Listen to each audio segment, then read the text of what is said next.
Starting next month, you'll be paying your own way in this house. I'm done watching my pension disappear into your little hobbies and your grandchildren's toys," my husband announced, standing in our kitchen in Kingston like he was the Prime Minister delivering a budget speech. I just nodded and kept stirring my tea. 2 weeks later, on Canada Day, he invited his entire extended family over for a barbecue and expected me to feed 23 people. When they walked up the driveway and saw what I'd done to the backyard, not a single one of them said a word. My husband's face turned the color of the beets in my garden. Welcome to my channel, friends.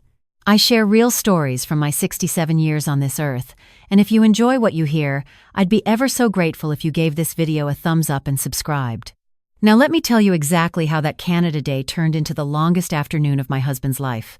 My name is Margaret, though everyone has called me Maggie since I was a girl running barefoot through the wheat fields outside Regina. I'm 67 years old now, and for the past 34 of those years I've been married to a man named Howard. We live in a modest bungalow in Kingston, Ontario, on a quiet street lined with maple trees that turn the color of fire every October. I retired 3 years ago from the Kingston General Hospital, where I worked as a registered nurse for nearly 4 decades. My pension isn't enormous, but combined with my CPP and OAS, I bring in just over $4,300 a month after taxes. Not bad for a prairie girl who started out earning 90 cents an hour at the co-op. Howard retired 2 years before I did. He was a high school shop teacher, and between his teacher's pension and his government benefits, he brings home about $3,900 a month. For years, we simply pooled everything together. I paid for groceries, the hydro, the internet, the phone plan, and most of what came into the house. He covered the property taxes, the mortgage before we paid it off, and the car insurance on his truck. It seemed fair enough. It was how my own parents had done things, and his too. But something shifted in Howard after he retired. He started spending more time with his brother Wallace down at the Legion on Tuesday nights. Wallace is a piece of work. He's been divorced twice, and he has opinions about everything, especially about how wives ought to behave. Then there was Howard's golf buddy, a fellow named Reginald, who fancies himself some kind of financial genius because he watched a few YouTube videos about investing. The two of them got it into Howard's head that I was, in his words, a drain on the household. It started small. Comments here and there. "Maggie, did you really need that new winter coat? The Bay was selling the old style for half price." Or, "How much did those tomato seedlings cost? $10 for tomatoes?" I'd roll my eyes and carry on, because after 34 years you learn to let certain things slide. But last Monday in June, he stood in our kitchen and made his big announcement. "Maggie, we need to have a chat about money," he said, crossing his arms over his belly like a customs officer. I was unpacking groceries from the metro, putting the butter tarts I'd picked up for our granddaughter Emma into the fridge. Wallace and Reg have been telling me about how they do things. Everyone pays their own way. It's more modern, more fair. "Is that so?" I said, folding up the reusable bags. Starting the 1st of July, we split everything down the middle. Hydro, internet, property tax, groceries. You want something special from the store, you buy it yourself. I'll buy mine. Wallace says his second wife tried to take him for everything in the divorce, and he swears by the new system he's got now. Wallace isn't married anymore, Howard. Well, that's beside the point. I looked at him standing there in his plaid shirt and his slippers, genuinely believing he'd discovered some revolutionary idea. My husband, who never once did a load of laundry in 34 years, who didn't know how to work the dishwasher until Emma taught him last Christmas, who still called me at the grocery store to ask where we kept the coffee when he wanted a cup. "All right, Howard," I said calmly. "If that's what you want, we'll give it a try." He blinked. I could see he'd geared himself up for a fight. He'd probably rehearsed his counter-arguments with Wallace over a pint of Keith's. He'd expected tears, accusations, the whole performance. "Really?" he said. "Just like that?" "Just like that. Fair is fair." He clapped his hands together and said, "Well, all right then. Glad you're being reasonable about it. Wallace said you might make a scene." Wallace said a lot of things by the sound of it. Howard wandered off to the living room to watch the Blue Jays lose to the Yankees, and I sat down at the kitchen table with a cup of red rose and began to think. Really think. The kind of quiet, careful thinking a woman does when she's been a nurse for 40 years and has learned that the patients who scream the loudest usually aren't the ones in the most trouble. The dangerous ones are the quiet ones who've stopped fighting. That night, after Howard went to bed, I sat down at the kitchen table with my laptop and a shoebox full of receipts. I've kept every receipt since 1987. It drove Howard mad. He used to laugh and call it my paper hoarding. But I grew up during a time when you counted your pennies, and old habits don't die just because your hair turns gray. I opened up a spreadsheet and I started entering numbers. Groceries first. I do the shopping every week, usually Wednesday afternoons at the Loblaws on Princess Street. I buy for both of us, plus whatever I bring to family dinners. My weekly total averages about $240. That's nearly $1,000 a month on food, and Howard's the one who eats the bacon, the steak, the ice cream by the bucket. I'm happy with a piece of toast and a bit of cheese. Hydro comes to about $180 a month, and I pay every cent. I set up the pre-authorized payment years ago because Howard kept forgetting, and we almost got cut off in the middle of January 2011. Rogers for the internet and cable, $90. All me. My Bell mobile plan and Howard's too, another $140. Costco membership, Netflix. The Globe and Mail subscription, which he reads over breakfast every single morning, and which I've been paying for since 2009. Home insurance. The snow removal service we hired after Howard threw out his back in 2019. The water heater rental. Garbage bags, laundry soap, dish soap, the shampoo he likes from Shoppers that costs $18 a bottle. I typed and typed and typed. By 2 a.m, I had a spreadsheet that made my hands shake a little. In the last 3 years alone, looking only at receipts I'd kept, I had personally spent just over $62,000 on our shared life. That didn't include the money I'd given our son Nathan when he was struggling after his divorce, or the bursary we set up for Emma's university fund, or the hundreds I'd sent my sister in Medicine Hat when her husband passed. Then I started on the other list, the one that would matter more. Howard's family. His brother Wallace comes for dinner every second Sunday, has for years. I cook a roast, potatoes, 2 vegetables, and a pie from scratch. His sister Doreen and her husband Frank come up from Belleville for long weekends 3 or 4 times a year. I do up the spare room, I cook for 4 days straight. I drive them to the waterfront and buy them ice cream at Mio Gelato. Howard's mother, bless her, lived with us for the last 18 months of her life before she passed in 2020. I bathed her. I fed her. I sat up with her when she cried in the middle of the night. Howard paid for the hospital bed rental and called that his contribution. Then there's Canada Day. Every single 1st of July for the last 16 years, Howard's extended family descends on our backyard for a barbecue. 23 people last year. Wallace, Doreen, Frank, their 4 children and their spouses, all the grandchildren, plus Howard's 2 cousins from Peterborough who always bring their wives and nobody else. I smoke a brisket. I make potato salad, coleslaw, baked beans, 3 pies, a sheet cake decorated with a maple leaf and red icing. I spend about $600 on food and drink. Every year, for 16 years. That's nearly $10,000, just on Canada Day, to feed his side of the family. And the thing is, in all those years, not one of them has ever offered to bring a side dish. Not one, not even a bag of chips. I closed the laptop at 3 a.m. and went to bed. Howard was snoring on his back like a chainsaw in need of a tune-up. I lay there looking at the ceiling and I thought, all right, Howard, you want to split things down the middle? We'll split them right down the middle. The next morning, I got up before he did and made myself a pot of proper coffee in the French press. Good kicking horse beans I'd bought myself. I poured it into my favorite mug, the one my daughter-in-law Priya gave me last Christmas with a loon on it. I had a slice of toast with jam and a piece of old cheddar. When Howard came shuffling into the kitchen in his housecoat around 8, there was nothing on the table for him. "Where's breakfast?" he asked, scratching his belly. "In the fridge, I imagine," I said. "You'll want to pick up some groceries today. July 1st is only 2 weeks away, and you'll want your own supplies by then." He stared at me. "I meant starting next month." "Oh, I thought we may as well get a head start. You know how I love being prepared." He opened the fridge, stared at my cheese and my yogurt and my smoked salmon, then shut it again.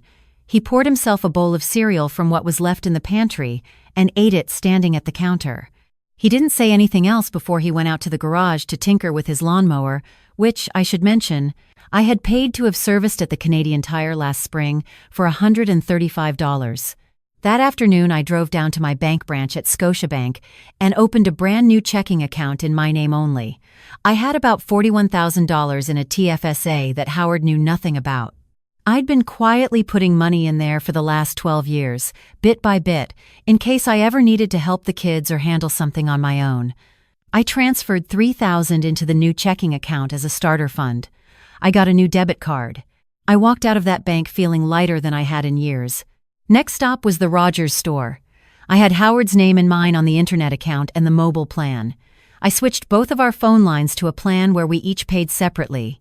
I downgraded the internet to the basic package. No cable, no sports channels.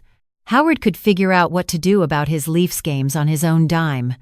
Then I drove to the Hydro One office and had them set up separate billing arrangements. Well, they can't actually split the bill on one meter, but I explained the situation, and the young woman behind the counter, bless her heart, helped me set up a system where I'd pay my exact half, and Howard would get invoiced directly for his. When I got home, Howard was watching television and eating a bag of ketchup chips. "Where'd you get off to?" he asked. "Errands," I said. I stopped at Rogers and switched our phone plans to individual billing. "Your new bill comes to you directly starting August 1st, and I canceled the cable. Just kept the basic internet on my account." He sat up straight. "You canceled the cable? Well, I don't watch it. You wanted fair. But the Jays, Maggie, the playoffs are coming. I'm sure you can find a way to watch them, sweetheart. There are lots of options these days. Wallace might have cable." He got up off the couch and stood there, working his jaw. I went into the kitchen and put on the kettle. The whole time I was making my tea, I could feel him watching me like he couldn't quite figure out what species of creature I'd turned into. The next Wednesday, I did the grocery shopping. I bought exactly what I wanted to eat for one person. Greek yogurt, fresh raspberries, a nice piece of haddock, some good cheese, the seed bread from the bakery counter, a small bag of coffee, and one chocolate bar from the clearance rack. My total came to $72. I came home, unpacked it all, and put everything in the fridge on the left side. Then I took a piece of blue painter's tape and stuck it down the middle of each shelf. "What in the Sam Hill is that?" Howard said when he opened the fridge to look for something. "That's my side, that's yours, just so there's no confusion about whose groceries are whose." He looked at the empty right side of the fridge. He looked at me. I smiled sweetly and went back to my book. By the end of that first week, Howard had made 4 trips to the grocery store. He kept forgetting things. He bought frozen pizzas, bologna, white bread, and a tub of sour cream for some reason. He ate his meals standing at the counter because he didn't want to sit at the table across from me while I had my nice dinner. On the Thursday, he tried to take a couple of my cherry tomatoes off the windowsill. "Those are mine, Howard. I bought them at the farmer's market." "Oh, for heaven's sake, Maggie. They're tomatoes." "They're my tomatoes." He slammed a cupboard door and went outside to the shed. I heard him on his phone out there, complaining to Wallace. Half an hour later, Wallace called me directly, which he has done maybe 4 times in 34 years. "Maggie, what's all this I hear about you cutting Howard off? He says you painted a line in the fridge." "Wallace, Howard wanted a fair system where everyone pays their own way." I agreed. "I'm just holding up my end." "Well, that's a bit extreme, don't you think?" "Is it? Howard has been saying my spending drains his pension. I've simply removed myself from his expenses. He should be thrilled." Wallace hemmed and hawed and eventually hung up. I poured myself another cup of tea and waited for the real fun to begin. On the Friday, Howard came into the kitchen with an envelope of paperwork and a big, placating smile. "Maggie, love, I've been thinking. Maybe I was too hasty. Let's go back to the old way." "Oh, I don't think so, Howard. This has been very educational for me. I'd like to see it through. But Canada Day is next week. Mom's family is coming. Wallace, Doreen and Frank, the cousins, the grandkids. What are we going to do about food?" I looked up from the seed catalog I was reading. "What are you going to do about food, you mean? They're your family." His face went slack. "What?" "Howard, they're your guests. I've cooked for them for 16 years. I've spent thousands of dollars feeding people who have never once offered so much as a bag of hamburger buns. You wanted fair. Fair is you hosting your family and I host mine. But you always do Canada Day." Not this year, sweetheart. He stood there holding his paperwork, and I could see him running calculations in his head. I went back to my catalog. After a few minutes, he left the kitchen. I heard him on the phone again, talking low. Later that evening, I saw him Googling easy barbecue recipes for a crowd. The whole next week, he pretended to prepare. He bought hamburger patties from No Frills, the cheap kind in the giant freezer bag. He bought 2 family-sized tubs of store-brand potato salad and coleslaw from the deli counter. He bought buns that were on sale because they were expiring that day. He bought a case of Molson Canadian and a case of Diet Coke. He did not buy decorations, he did not buy paper plates, he did not buy napkins. When I pointed out on the Friday that Canada Day was the next morning, he said, "They can use the regular plates. Who's going to wash 23 sets of regular plates, Howard? I'll figure it out." Meanwhile, I had been making my own preparations. Quietly, carefully. On Monday, I'd called my daughter Claire, who lives in Ottawa. Claire is 39, works for the federal government, and has been telling me for 10 years that Howard treats me like hired help. I told her everything. She laughed until she cried. "Mom, I'm so proud of you I could burst. What can I do?" "Claire, honey, I'd like you and Raymond and the kids to come down on July 1st, but I want you to come over to Margaret Conroy's place next door. Not our place. I'll explain when you get here. Margaret Conroy, my neighbor, has been my dear friend for 22 years. When I told her what I was planning, she clapped her hands like a little girl. "Maggie, you marvelous woman. My backyard is yours." I was going to be alone anyway. My Donald's at the cottage with his brother. On Tuesday, I'd phoned my own sister Eileen, who lives in Belleville. She was driving up. On Wednesday, I'd ordered a catered picnic spread from a lovely little place on Ontario Street. Pulled pork sandwiches, fresh salads, a cheese and charcuterie board, butter tarts, Nanaimo bars, and a big red and white cake with real fruit on top. $340 charged to my brand new personal account. I booked a steel drum player for 2 hours at $50 an hour because Margaret Conroy had always wanted live music in her backyard. I bought proper red and white bunting from the dollar store and a big Canadian flag to hang off Margaret's back fence. On Canada Day morning, I got up early. I made myself a proper breakfast. I took a long, hot shower. I put on a new pale blue sundress I'd bought at Mark's last month that Howard had said was too young for me. I curled my hair. I put on the good earrings my mother left me. Howard was already out in our backyard by 8, sweating over the barbecue, trying to figure out how to set up the folding tables. Doreen always set up for him. "Where are you off to?" he asked when he saw me come out the side door with a covered tray. "Over to Margaret's. She's having a small get-together. Today? Maggie, my family will be here any minute." "Yes, and I hope you have a lovely time with them. I've set out extra ice in the freezer for you. Aren't you even going to say hello?" I smiled at him. "I'll wave over the fence, Howard." I walked across the lawn to Margaret's, and the moment I got there, she grabbed me, and we both laughed like schoolgirls. Claire arrived at 10:30 with Raymond and the kids. Eileen arrived at 11 with her new partner, a lovely fellow named Bernard. A few of Margaret's friends from her bridge club came by. Her daughter came from Gananoque. By noon, there were 14 of us in Margaret's backyard, music playing, the caterer's van pulling up with more food than we could eat. At 12:15 on the nose, I heard the first car pull into our driveway next door, then another, then another. Wallace's booming voice carried right over the fence. Doreen saying, "Howard, where's Maggie?" And, "Why does everything smell burnt?" Then Doreen's children. Then the cousins from Peterborough. Then the grandkids screaming and running around. And then, one by one, I heard them all walk around to our backyard and go very, very quiet.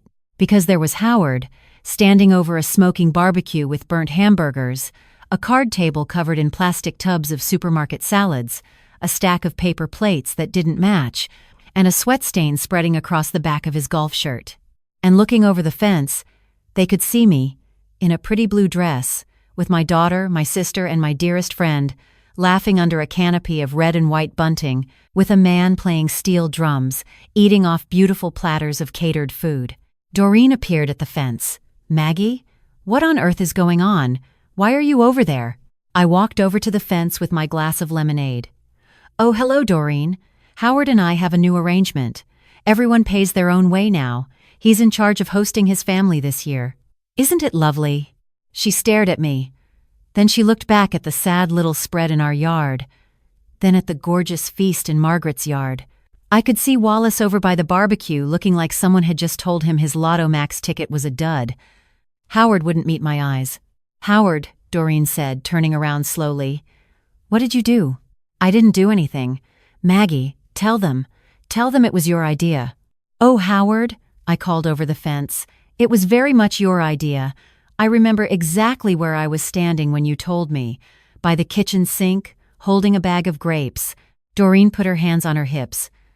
"Howard Douglas Kinsella, you cannot possibly have told that woman she had to pay her own way. Not the woman who took care of Mom for a year and a half. Not the woman who has fed this entire family every Canada Day since 2008. Please tell me you didn't." Howard opened his mouth. Closed it. Opened it again. "You absolute fool," Doreen said. "Frank, we're leaving. Kids, get in the car." "Doreen, wait a minute. Have a burger." "I wouldn't eat one of those burgers if you paid me, Howard. Come on, everyone, let's go find a Tim Hortons that has its act together." Within 20 minutes, every single one of his family members had left. Wallace lingered the longest. I heard him say to Howard, "Buddy, I told you don't go so hard on the split thing." I said it as a joke half the time. Then Wallace drove off too. Howard came over to the fence eventually. Margaret and Claire very pointedly moved to the other end of the yard. I stayed. "Maggie, please. Come home. Let's forget this whole thing." "I'm not coming home just yet, Howard. I've got another piece of cake coming." "You humiliated me." "No, love. You did that all by yourself. I just stopped helping you hide it." He looked at me for a long moment. Then he walked back across the lawn, and I watched him through the fence, alone in his own backyard with a smoking grill and 23 uneaten hamburgers. For the first time in 34 years, Howard was having to reckon with what his life actually looked like without me carrying it. The next week was strange. Howard tried to be nice. He made coffee in the morning and asked if I'd like a cup. He washed his own dishes. He took the recycling out without being asked. On the Saturday, he came into the kitchen and said, "Maggie, I want to apologize, properly." "All right, Howard, I'm listening." I listened to Wallace and Reg, and I shouldn't have. I got it into my head that I was being taken advantage of, when the truth is, I've been the one taking advantage. I see that now.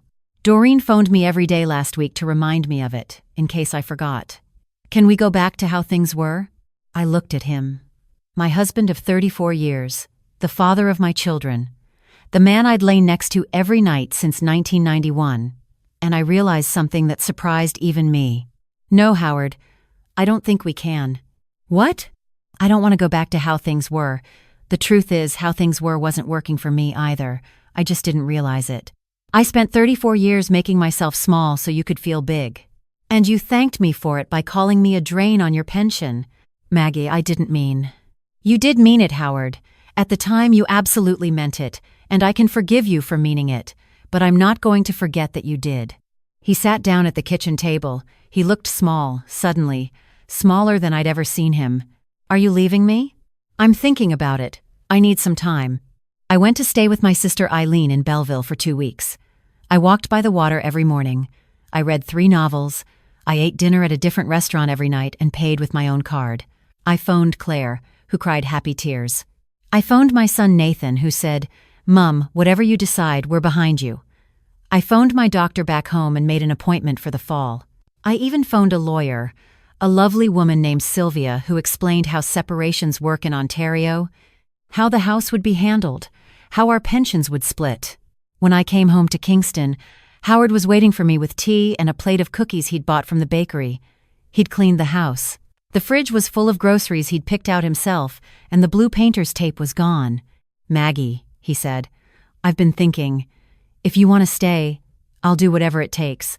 Couples counseling. I'll take cooking lessons. I'll tell Wallace to keep his opinions to himself. Anything." I sat down across from him and took a cookie. "Howard, I'm not leaving, not today. But things are changing. Here's how it's going to work from now on. We keep our finances separate, but honestly separate. We each pay into a shared household account every month based on what we can afford. You do half the cooking and half the cleaning. Wallace comes for dinner once a month, not every second Sunday, and you make the roast. I will see my friends. I will go on trips with my sister. And if you ever again imply that I am a drain on anything, I will walk out that door and you will not see me for dust." He nodded slowly. "That's fair." "I know it's fair, Howard. I've always known what fair looks like. You're the one who just figured it out. That was 2 years ago. Howard does cook now, although I've had to eat some truly memorable meatloaf. He does the laundry every Tuesday. He hosts his family at Wallace's house now, since Wallace has decided it's only fair that he take a turn. Doreen phones me once a month just to chat, and last Christmas she brought a homemade pie. A homemade pie.